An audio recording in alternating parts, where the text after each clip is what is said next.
আমি কোয়েল কানাডা থেকে। Cook with কোয়েলের ফ্রেন্ডসরা আশা করি খুব ভালো আছো। আজকে তোমাদের সাথে শেয়ার করব মঞ্জিনিসের চিকেন প্যাটিসের রেসিপি। একটা প্যানের মধ্যে কিছুটা তেল নিয়ে তার মধ্যে রসুন কুচি, আদা কুচি, পেঁয়াজ কুচি নিয়ে নুন দিয়েছি, হলুদ দিয়েছি আর কাঁচা লঙ্কা কুচো দিয়েছি। তারপরে আমার কাছে সেদ্ধ করা বোনলেস চিকেন ছিল, সেটা দিয়েছি। সেটা দিয়ে একটু ভালো করে নাড়াচাড়া করে তার মধ্যে জিরের গুঁড়ো, হলুদের গুঁড়ো আর ধনে গুঁড়ো দিয়েছি, আর দিয়েছি কিছুটা লঙ্কার গুঁড়ো। এরপরে বেশ কিছুক্ষণ ধরে কষিয়ে একটা টমেটোকে কুচো করে দিয়েছি আর একটা গ্রিন ক্যাপসিকামকেও কুচো করে ওর মধ্যে মিশিয়ে দিয়েছি। এভাবে কিছুক্ষণ রান্না করলেই চিকেনের স্টাফিংটা রেডি হয়ে যাবে। তার মধ্যে আমি একটুখানি টমেটো সস দিয়েছি আর চিলি সস দিয়েছি। এই স্টাফিংয়ের টেস্টটা তোমরা যেরকম ইচ্ছা সেরকম মশলা দিয়ে বানাতে পারো। তারপরে এটাকে ঠান্ডা করে নিয়েছি। আর আমাদের এখানে এক ধরনের ফ্রোজেন পেস্ট্রি শিট পাওয়া যায়।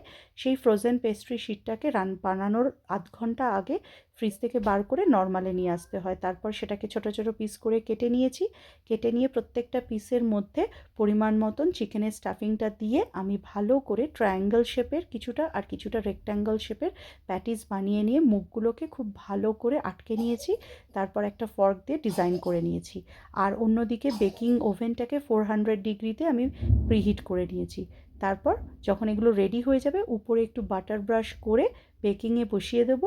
20 to 25 মিনিটসে কিন্তু আমাদের এই প্যাটিসগুলো একদম রেডি হয়ে যাবে। খেতে কিন্তু মঞ্জিনিসের থেকে কোনো অংশে কম হয় না। তোমরা প্লিজ সবাই ট্রাই করো, করে জানিও কেমন লাগলো। ভালো লাগলে শেয়ার করো, লাইক করো আর সাথে থেকো। Thank you.